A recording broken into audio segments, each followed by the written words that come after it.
Hello, Year 6, and welcome to Tuesday of week 2 of maths. I hope you're all well. So we're looking today at multiplying decimals by whole numbers, and you're going to be really happy with the work that you did last week. So we're going to start, just take a minute to have a look at these numbers on the screen. You can pause the video. Can you order them from the smallest to the biggest, please? Okay, let's see how you got on. So you will probably have started by looking at the ones column first of all. Now you can see that the smallest ones are going to be, just realised there's one hidden under there. Don't worry, I'll let you get away with not doing that one as I was hiding it. Put me back in the corner. So you can see that there's 3 there with a 0 in the ones column. Now the smallest one is at those. Let's have a look. We start by looking at this column. We can see this is the next biggest one because it's got a 1 in there, and this is the smallest one because the 1 is further along in the thousands. Okay, the next ones that we have are the 0.01 and 0.1. Did you get that so far? Good. Okay, so the next one, let's have a look. It's going to be the ones that have what in the ones column? Yeah, it's going to be the ones with a 3 in the ones column. So let's look at these. We've got 3.002, 3.2, 3.02, all quite similar, but we start again by looking at the ones, 0 in these, so it's going to be one of these two, the top or the bottom, and then in the next column along, in our hundredths, there's a 2 here, which makes this one the smallest. Okay. And then finally, our 6s, they're the biggest, aren't they? That one's not the biggest, is it? 6.3 is going to be smaller than 6.8. Just move me down there a bit. So out of these two, same in the tenths column. Now this one has got an extra 8 hundredths in there, which makes it just a tiny bit bigger. Did you get that? Okay. So we're just going to have a quick recap of what you looked at with Mrs. Simpson. Now, we've got 3 numbers here. 3 numbers that we actually ordered just now, and I've got our deans just to help us remember. As you can see, these have nothing in their ones column. This is our ones, okay? Nothing in our ones column. So let's look down then at the next column. We've got our ones, nothing in there, our decimal point, and then our tenths. Now this is the first one with a tenth in, with a tenth in it. So let's have a look. Which one of these would be a tenth, do you think?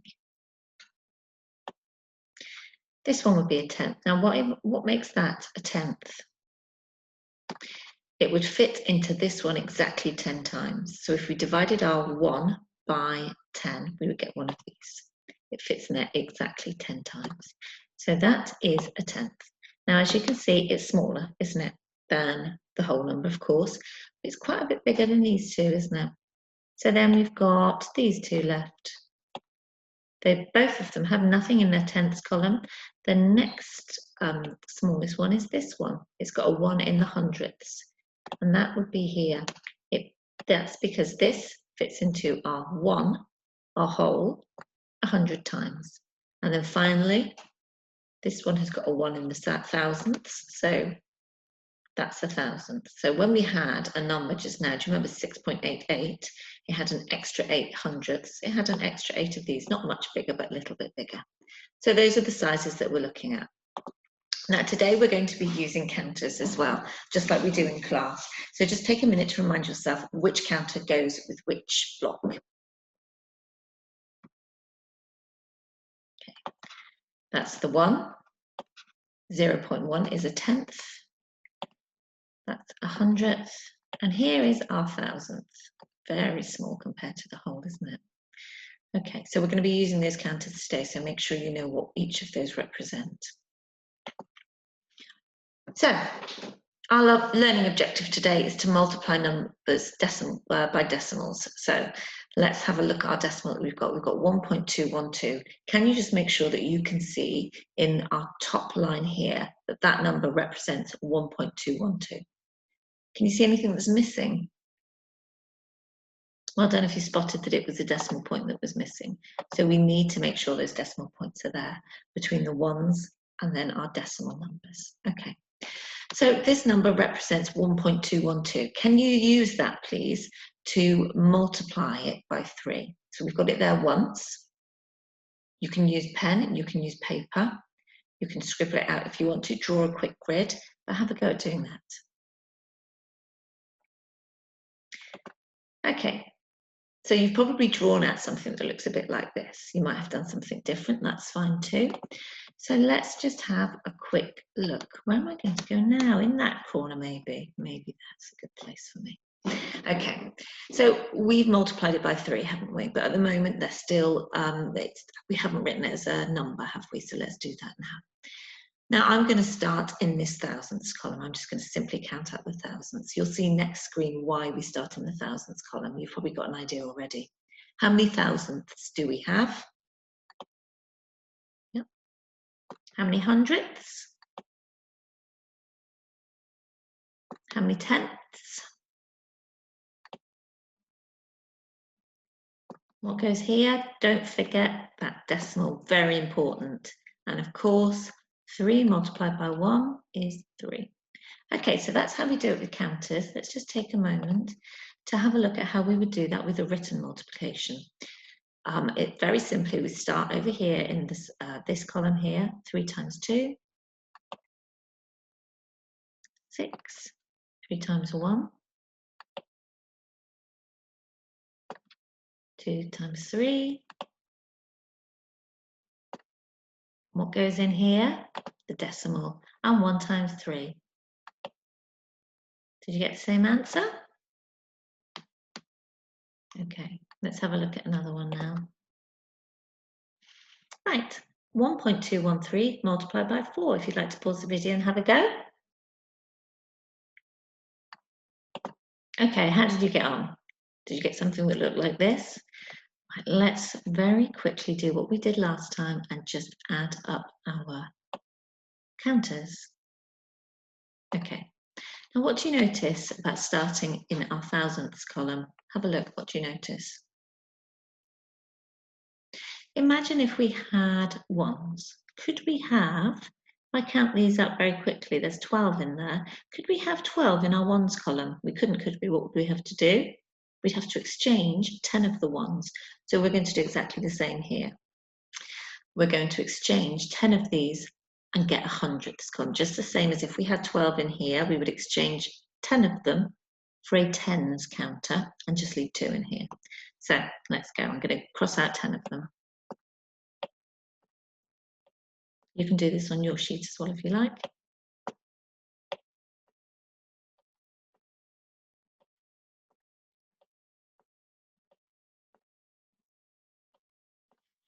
We can't just make those numbers disappear, those counters disappear, can we? No, we need to swap them. What counter would represent 10 of those thousandths? That's it, so let's put that on. And now let's count them up. Okay, so how many have we got in here?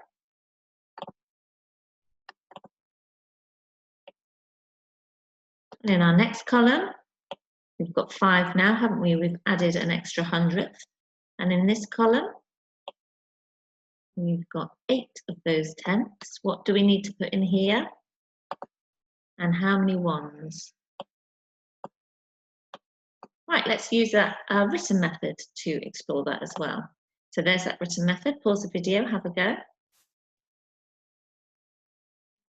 Okay, so let's see if you got the same as me. 3 times 4, 12. Try my best with the writing this time. It's very difficult with this pen. Okay. And can you see that one we've carried? It's a bit like this one, wasn't it, when we exchanged these 10 and we put them in that column. That's just what we've done here, haven't we? 1 times 4 is 4, and that extra one, 5. 2 4s are, of course, 8. Did you remember your decimal?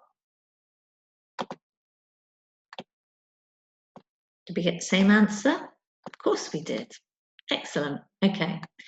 Now, on one of the sheets that you look at today, you'll see that they've used a long multiplication to solve the calculation that we just did.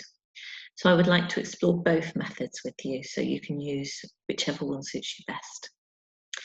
Now, they've got their long multiplication method here, and at first sight it looks a little bit complicated, but it isn't actually. All they've done is just given themselves a bit more space. So let's start up here. We've got 3 times 2. Remind ourselves what that 2 represents there. Not in the ones, it's not in the tenths, it's in the hundredths. So 3 times 2 hundredths gives us 600. So all they've done is written that part there. And then 3 times 7 tenths, they've written that here. And 3 times 3 whole, well, they've written that there, and then they've added it. So should we have a go at doing this one quickly over here? So first of all, we're going to do 4 times 3 thousandths. Now we've got 4 to do, not just 3. You might have spotted that's because they've got 3 digits here and we've got 4. That's the only reason, okay? So we'll start by doing 4 times 3 thousandths here, 4 times 100th, 4 times 2 tenths, and 4 times 1 whole, okay? So have a go at doing that, please. Okay, did you get 0.012? 0.4? Just as they've done in their example, I've written a 0 if there's nothing in that column. 0.800, 4.000. Okay, what do we do now? Let's have a go at adding these up. In this column, we've got a 2. We've got 400 and another hundredth that we've carried on. It's 5. And then in our tenths column, we've got 8. Don't forget that decimal. I hope you've got decimals in all of them. And here 4. Same answer, but a different method. So when you see that method on the sheet, don't panic. It's just they've given themselves a bit more space. Okay, so these are the 3 sheets that you've got. Let me move myself into the corner over here. Okay, so this is your first sheet. Multiply decimals by integers, and integer just means a whole number. Over here, you'll encounter that number again, integer, and that's just a whole number. You're multiplying decimal numbers by whole numbers, same as we did just now. And here, root product. Do you remember what product means? So when you multiply 2 numbers together, that's the answer. Okay, so these sheets are all on the website. There's also the answers up there, but don't look until you've done them. Same as we do in class, you'll find it very difficult to work on the sheet for these. So I would suggest that you work on paper for those ones, but make it clear which calculation you're answering. This sheet here, number 1, you can work on the sheet. Not all of you will get onto all of those. We don't want you sitting there until you've done the whole lot. We've just got a lot of sheets up there for those of you that finish early and want something else to do. So don't spend hours and hours doing it, will you? Okay, think about how long a maths lesson is at school and just make sure that you've got as much of this one done as you can. If you get onto that one, excellent. If you get onto this one, great. Okay, so I'll be back with more maths tomorrow and we'll be dividing decimals by integers.